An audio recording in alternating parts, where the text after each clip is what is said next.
Hello বন্ধুরা, চলে এসেছি সকাল সকাল একটা নতুন ভিডিও নিয়ে। দেখতেই পাচ্ছ কিন্তু সাদা সাদা চর্বি পড়ে গেছে পেঁয়াজ ভাজার ওপরে। আর আমি কিন্তু এটা ফার্স্ট টাইম খাচ্ছি, সেটা হচ্ছে চর্বি দিয়ে হচ্ছে ঘুগনি। ঠিক আছে, আমি কখনো খাইনি, সত্যি করেই খাইনি, কারণ মাটনের কিমা দিয়ে আমাদের বাড়িতে ঘুগনি হয়েছে বা চিকেনের কিমা দিয়ে হয়েছে। বাট একটা ব্যাপার কি জানো তো, এই চর্বি মেটে এই জিনিসগুলো এমন না পুরো ফ্লেভার নিয়ে চলে আসে মাটনের, মানে যে কোনো খাবারের মধ্যে। তো মাটন দিয়ে ঘুগনি হচ্ছিল আর একদিকে হচ্ছিল সাদা সাদা ফর্সা ফর্সা লুচি।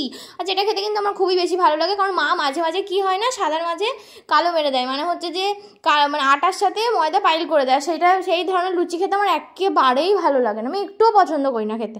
মা বলে অনেক টেস্ট হয়, কিন্তু আমার কাছে মনে হয় না যে সেটা টেস্ট হয়। তারপরে বড় বড় পোস্তর বড়া হয়ে গেছিলো সেদিন দুপুরের জন্য। তারপরে কিন্তু সেদিন দেখতেই পাচ্ছ আমি গলায় গামছা নিয়ে ঘুরে বেড়াচ্ছিলাম, আর আমার মুখের মধ্যে অনেকগুলো পিম্পলস বেরিয়েছে, কি জন্য জানি না, হয়তো খাওয়া দাওয়ার জন্যই হতে পারে। আর তারপরের দিন কিন্তু বাড়িতে ছিল ফলার, মানে হচ্ছে মনসা ঠাকুরের পুজো। যদিও আমাদের এই সমস্ত পুজোগুলো কিন্তু ছোটো ছোটোভাবেই হয়, খুব যে জাঁকজমক করে হয় সেরকম কোনো ব্যাপার নেই, বাট এগুলো আমাদের করতে হয়, কারণ আমাদের মনসা ঠাকুর হচ্ছে বাস্তু, আর আমাদের বাড়ি তো মা মনসাই বাড়ি। আর তারপরে কিন্তু এদিকে দেখতে পাচ্ছ মিটকেসটা রয়েছে, মিটসেপ রয়েছে। যাই হোক, তো এইটা করার কারণটা হচ্ছে মায়ের যেহেতু কোমরে প্রবলেম আছে, তো মা মাটিতে বসতে পারে না, আর পুজোটা যেহেতু মাই করে, তো সেই জন্য সব কিছু উপরে করা আছে যাতে মা দাঁড়িয়ে দাঁড়িয়ে করতে পারে। ভক্তিটা ম্যাটার করে, তাই না? তো দেখতেই পাচ্ছ সমস্ত কিছু সাত কিন্তু তোমাদেরকে দেখিয়ে দিলাম। আর সেই দিনই কিন্তু ছিল আমার পরীক্ষা। তো পরীক্ষার মধ্যে মা বলছিল পুজো রয়েছে তোর পরীক্ষা। আরে বাবা, পুজোর জন্য কি আর পরীক্ষা দেমে থাকবে? পরীক্ষা তো হবেই। তো পরীক্ষা তখন চলে যাচ্ছি বৃষ্টির মধ্যে, একদম নৌকা নিয়ে আমি পরীক্ষা দিতে যাবো আজকে ঠিক করেছিলাম, কারণ আগের দিনে তো আমাদের এক্সাম ক্যান্সেল হয়ে গেছিলো। আমার মতে সেই দিন কিন্তু এর থেকে কম বৃষ্টি হচ্ছিলো, আর বৃষ্টি থেমেও ছিল, কিন্তু অনেকের অনেক জায়গায় অনেক প্রবলেম ছিল, সত্যি করেই তাদের বৃষ্টি হচ্ছিলো। আমি দেখেছি অনেক ভিডিও, প্রথমে তো ভাবছিলাম যে না ঢপ দিচ্ছে হচ্ছে কেন আর আসতে পারলো না, কিন্তু তারপরে আমি বুঝেছি। আর এখানে দেখতে পাচ্ছ বন্ধু আর সায়ন্তী সবাই মিলে এখন আমরা রয়েছি, আমরা এখন যাওয়ার দিকে। আর বন্ধুকে আমি এখানে জ্বালাচ্ছিলাম, কারণ আমার বন্ধুকে জ্বালাতে খুবই ভালো লাগে।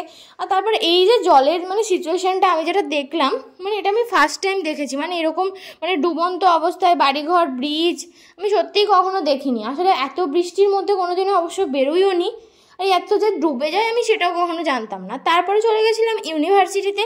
আর আজকে ইউনিভার্সিটিতে একটা ভালো জিনিস হয়েছে, সেটা হচ্ছে যে ইউনিভার্সিটিতে গেটে নেওয়ার সময় বৃষ্টি হচ্ছিল না, আমাদের টোটোতে একজন স্যার ছিলেন যার পারমিশন ছিল, মানে স্যারেদের পারমিশন থাকে ইউনিভার্সিটির ভেতরেও তারা টোটোটাকে এন্ট্রি করাতে পারবে। তো উনি বলেন যে ওনার পারমিশন আছে, তো আমরা টোটো করে আজকে আমাদের ডিপার্টমেন্টের সামনে যাই। আর আমাদের ডিপার্টমেন্টটা কিন্তু মানে ইউনিভার্সিটির গেট থেকে খুবই কাছে। তো যাই হোক, সেখানে আমরা পৌঁছে যাই। আর তারপরে কিন্তু ভিমাটে গিয়ে রিমা তনিমার সাথে দেখা হয়েছে। এখানেও আমরা কিছু জিনিসপত্র দেখতে গেছিলাম, আর বন্ধুও গেছিলো, আমরা সবাই মিলে গেছিলাম। আর বাড়ি এসে দেখে কিন্তু মা বিরিয়ানি বানিয়েছে, আর মা বললো বিরিয়ানিটা রাত্রিবেলা খাওয়ার জন্য। আর বিরিয়ানিটা কিন্তু মা দোকানের মতো, দোকানের যে টেস্টটা হয় সেটা আলাদা হয়, আর আমাদের বাড়ির টেস্টটা কিন্তু আলাদা হয়, কিন্তু মা যে বিরিয়ানিটা পার্সোনালি বানায় আমার প্রচণ্ড পরিমাণে খেতে খুব ভালো লাগে।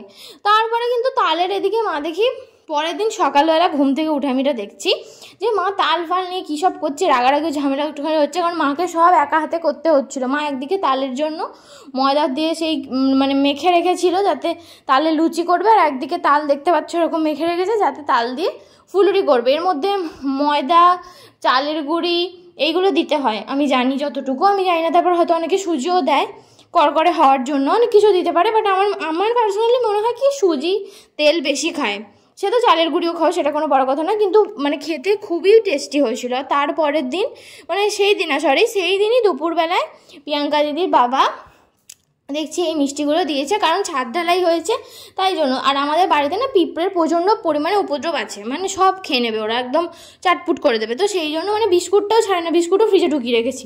তো তারপরে আমি কি করলাম, ওটাকে টিফিন বক্সের মধ্যে ঢুকিয়ে ফ্রিজের মধ্যে রেখে দিলাম, যে যখন খাবে খেয়ে নেবে।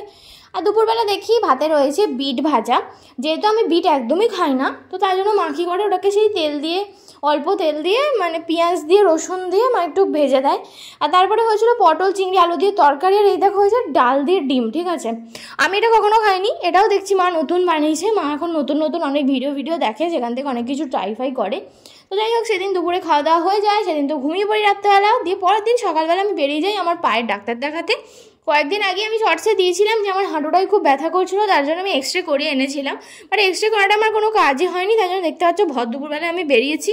কী করবো, পায়ে যন্ত্রণা হচ্ছিলো, পাটা ঘুরে যাচ্ছিলো, বেশি হাঁটাচলা করলে কষ্ট হচ্ছিলো, আর কোনো রকম কোনো এক্সারসাইজও করা যাচ্ছিলো না সেইভাবে। আর আমি কাউকে বোঝাতেও পারছিলাম না যে কী ধরনের যন্ত্রণা, কারণ হাড়ে এক্সরেতে কিছু আসেনি, তাহলে কিসের প্রবলেম হতে পারে। তো ওখান থেকে আমরা চলে যাই কিন্তু ডক্টর অখিলেশ কুমারের কাছে, আর ওনার কাছে কিন্তু আমার মাও দেখিয়েছিল। আর এখানে দেখো একটা ব্যাপার ঘটেছে, হকার ঢুকে গেছে যেখানে আমরা ডাক্তারখানায় গেছি। মানে আমি এটা ফার্স্ট টাইম দেখলাম, আমি কখনো দেখিনি যে একটা ডাক্তারখানায় এর মধ্যে হকার ঢুকে যায়। যাই হোক, হয়তো অনেক লোকজন খিদে পাবে অনেকক্ষণ বসিয়ে রাখে, ওরা সেটা জানে আগে থেকেই, সেই জন্যই হয়তো বিক্রি করতে গেছিলো। আর তারপরে কিন্তু ওখান থেকে আমাদেরকে দিয়ে দেয় হচ্ছে মেডিসিন, আরও কিছু কথা বলেছে ওই 3 সপ্তাহ মতো মাটিতে বসা যাবে না, আরও কিছু এক্সারসাইজ দিয়েছে, মেডিসিন দিয়েছে, আর তার সাথে বলেছে যে ঠিক না হলে আবার যেতে। তো জানি না কিসের প্রবলেম হয়েছে, মেবি পাটা লেগে গেছে হয়তো কোনো কারণে। তারপর কিন্তু আমরা চলে যাচ্ছিলাম আরেকটা জায়গায়। সেই জায়গাটা থেকে আমাদেরকে আমাকেও ফোন করেছে, দিদিভাইকেও ফোন করেছে, কারণ হচ্ছে যে অনেক নতুন নতুন কালেকশন এসছে, আর তার সাথে অনেক বেশি, আর তার সাথে দিয়ে দিচ্ছিলো খুব সুন্দর সুন্দর অফার। আর তোমরা দেখতেই পাচ্ছ এখানে আংটির কালেকশনগুলো কিন্তু খুবই সুন্দর আছে। আংটি কেন, যে কোনো প্রাইসে যে কোনো জিনিসপত্রের দামই এখানে খুব সুন্দর আছে। এটা কিন্তু তানিস্কেরই একটা হচ্ছে যে মানে কি বলবো পার্ট ওরই, মানে হয় না যে ওর তানিস্কুর বাবা আর ক্যারেটার হচ্ছে ওর বাচ্চা, তো ডিম পেড়েছে, যাই হোক, তো ওরাই বের করেছে ওটা। তো আমার পার্সোনালি খুবই ভালো লাগে। আর তার মধ্যে কিন্তু আমরা একটা জিনিস দেখছিলাম, সেটা হচ্ছে মঙ্গলসূত্র। তো মঙ্গলসূত্রগুলো কিন্তু দারুণ লাগে, দেখতেই পাচ্ছ মঙ্গলসূত্রগুলো কিন্তু কত দাম, ওই 40 থেকে শুরু আছে, 40, 50, 60, কিন্তু সুন্দর লাগছিল পরে দিদিভাইয়ের গলায়, সেই জন্য আমি একটা ভিডিও করে নিয়েছি।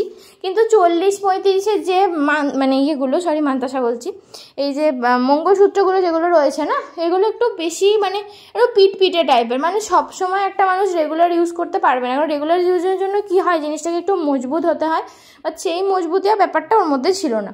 তো ওখান থেকে আমাদের খুবই খিদে পাচ্ছিলো, মানে আমরা ঠিক করে গেছিলাম আজকে খাবো, সেটা হচ্ছে দিদিভাইয়ের টাকায়, দিদিভাই যে ট্রিট দেবে আমাদেরকে। আর তাই জন্য ও দেখতে পাচ্ছ ও আর মা মিলে এখন করছে, মানে খাবার সিলেক্ট করছিল।